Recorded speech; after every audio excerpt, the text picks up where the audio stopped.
Assalamualaikum warahmatullahi wabarakatuh. Selamat siang dan salam sejahtera bagi kita semua. Teman-teman pers yang saya hormati, kami dari DPD PDI Perjuangan Provinsi Kalimantan Barat, saya didampingi oleh Sekretaris Ibu Karolin dan Bendahara Mas Sujiwo beserta seluruh rombongan pengurus DPD hari ini mendaftarkan daftar caleg ke daftar calon legislatif ke KPU Provinsi Kalimantan Barat. Daftar caleg atau calon legislatif untuk DPRD Provinsi Kalimantan Barat pada pemilu tahun 2024 yang akan datang. Alhamdulillah tadi di pukul 9.51 ya, kami sudah diterima di KPU dan sekarang baru selesai, dan seluruh berkas kami dinyatakan lengkap dengan tadi penyerahan berita acara dari penerima kelengkapan berkas dari KPU kepada kami pengurus, saya ketua dan didampingi oleh sekretaris dan bendahara DPD. PDI Perjuangan hari ini mendaftarkan 65 orang calon anggota legislatif untuk DPRD Provinsi Kalimantan Barat dengan rincian 42 orang laki-laki dan 23 orang perempuan dari 8 dapil yang ada di Kalimantan Barat. Ya, saya atas nama pengurus DPD PDI Perjuangan Provinsi Kalimantan Barat mengucapkan terima kasih atas sambutan yang sudah diberikan oleh KPU ya. Dengan sistem sipol yang ada sekarang, semua bisa diproses sangat cepat ya, atas keramahan dan penerimaan yang luar biasa dari KPU Provinsi Kalimantan Barat. Saya atas nama pimpinan partai di Kalimantan Barat PDI Perjuangan mengucapkan terima kasih dan mohon maaf manakala selama proses ini berjalan ada hal-hal yang kurang berkenan. Ada yang mau ditanyakan? Pak, untuk di pemilu 2024 dari 60 calon mungkin ada berapa kursi yang ditargetkan dari DPD PDI? Kami menargetkan sekarang kan PDI Perjuangan posisinya 15 kursi ya. Target kami adalah 20 kursi untuk DPRD Provinsi Kalimantan Barat. 20 kursi. Ada wajah-wajah baru, Pak? Ada banyak, Pak. Wajah-wajah baru ada banyak ya yang kita turut sertakan ya.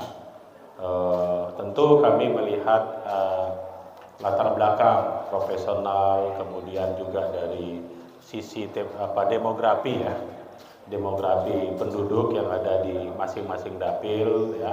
Tentu ini tidak bisa kita nafikan, Pak, karena setiap calon itu kan harus punya basis. Setiap basis ini pasti punya demografi yang berbeda-beda ya, kependudukan yang beda-beda. Tentu ini menjadi basic atau basis yang kami jadikan untuk pengambilan keputusan siapa nanti yang akan dicalonkan dari daerah pemilihan yang sudah ada.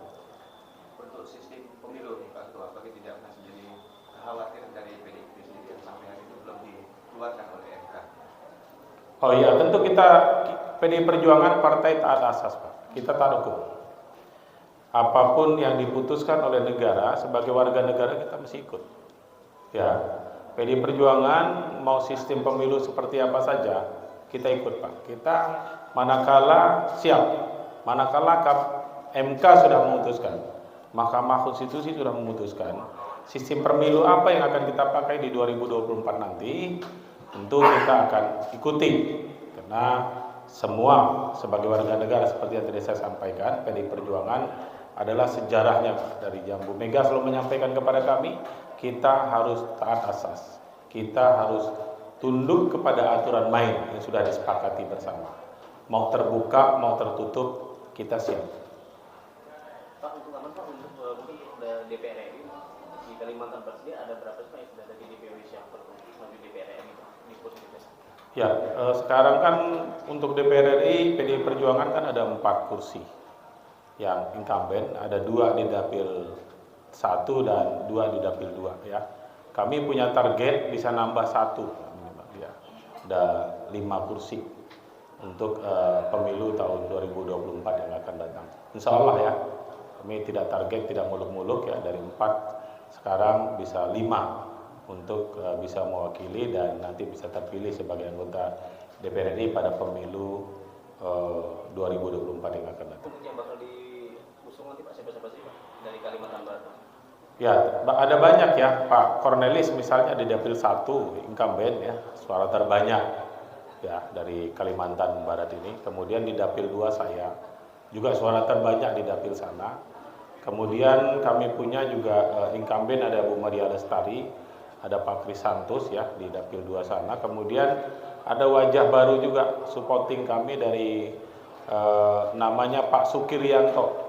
Beliau ini anggota DPD RI sekarang ya, dan sekarang sekarang bergabung, sudah sah bergabung, dan kami sudah daftarkan kepada yang bersangkutan juga untuk dapat dicalonkan sebagai anggota DPR RI pada pemilu legislatif yang akan datang. Seluruh berkas juga sudah dilengkapi. Beliau juga sudah datang ke DPP kemarin ngecek seluruh kelengkapan yang ada di DPP PDI Perjuangan di Jakarta. Jadi sepertinya tidak ada masalah untuk Pak Sukir bisa bergabung dengan kami pada pemilu legislatif yang akan datang. Untuk sasaran pemilih Pak Ketua yang lebih menjadi mayoritas dari PDI pemilih apa itu?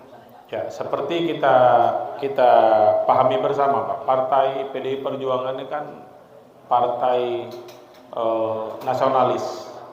Kita nasionalis sejati Pak. Kita sebagai warga negara berdiri sama tinggi, duduk sama rendah. Oleh karenanya sasaran pemilih kita tentu saya bilang tadi Pak, berdasarkan sebaran demografi. Itu sasaran kita di lapangan Pak. Kalau kaum milenial, kami punya yang menggerak ada namanya Banteng Muda Indonesia. Kemudian ada Repdem, ya. Kemudian ada Taruna Merah Putih. Ini semua basisnya adalah di kalangan anak muda. Tentu pemilih PDI Perjuangan seperti kita ketahui bersama ada pemilih fanatik.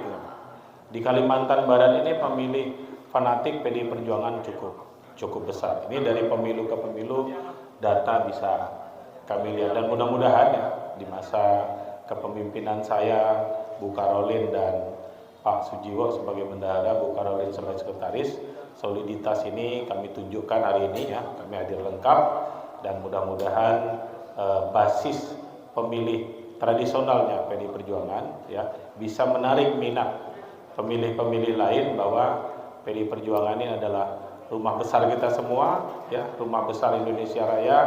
Di sini kita berdiri sama tinggi, duduk sama rendah, punya kesempatan yang sama ya untuk bagi siapa saja yang ingin berkiprah di bidang politik. Kita kasih tempat, kita kasih ruang yang sama baiknya ya.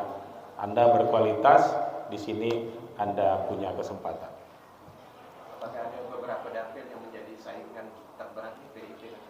Oh iya, hampir semua dapil Pak. Kita semua dapil kita anggap saingan semua berat-berat. Ya, ya banyak partai baru juga ya, juga banyak muka-muka lama yang muncul dari partai-partai baru juga. Ya, jadi kami berprinsip Pak, semua dapil itu berat. Sehingga semua caleg itu kita perintahkan untuk bisa bekerja keras mengawal daerah pemilihnya masing-masing untuk bisa mendapatkan suara sebanyak-banyaknya. Cukup? Pilgub gimana Pak? Apakah Kalau Pilgub Belanda masih jauh. Nah, jadi kami fokus dulu di pemilihan legislatif. Ya, saya kejar dulu sebanyak mungkin kursi PDI Perjuangan di DPRD Provinsi Kalimantan Barat. Setelah itu nanti baru kita pikirkan Pilgub. Banyak waktu Pak. Dari bulan Februari ke bulan September itu banyak waktu sekali. Kalau di internal kami clear Pak. Kita bicara semua, kita diskusikan. Ya, kita diskusikan semua. Semua soal Pilgub kita diskusikan. Dan ini terus berlangsung. Politik itu ada namanya strategi politik Pak. Tentu tidak bisa kita buka semua. Nanti pada saatnya pasti soal yang adik tanyakan tadi akan terjawab dengan sendirinya. Kalau kesiapan individu gimana Pak? Kan Oh siap. elektabilitas salah satu politik ini nama Bapak. Iya, oh kita siap, tidak ada cerita tidak siap. Saya kalau tidak siap dimarah Bu Karol saya. Dimarah juga sama Mas Jiwo kalau saya tidak siap. Ya, ketua itu harus siap Pak. Ya jadi tidak ada cerita tidak siap. Saya ini kan sudah 3 periode di DPR RI, 3 periode, 2 periode jadi wakil ketua komisi, 1 periode jadi ketua. Jadi udah matang di pusat, kemudian juga memahami tentang birokrasi pemerintah daerah. Jadi saya rasa dari sisi pribadi kita nggak ada masalah, Pak. Ya, membangun daerah itu perlu relationship yang bagus, Pak. Kita perlu networking yang bagus. Kalau hanya kuat di daerah, kita lemah di pusat, ya itu yang terjadi. Yang akhirnya kita hanya mengandalkan APBD. Udah APBD banyak silpanya pula kan, nah, itu lebih parah lagi. Jadi sudahlah, nanti kita bahas. Ilmu ini akan kita keluarkan semua nanti sampai pada waktunya, dan saya yakin teman-teman pers nanti akan terima yang panas-panas dingin juga dari saya. Baik, terima kasih ya. Cukup ya.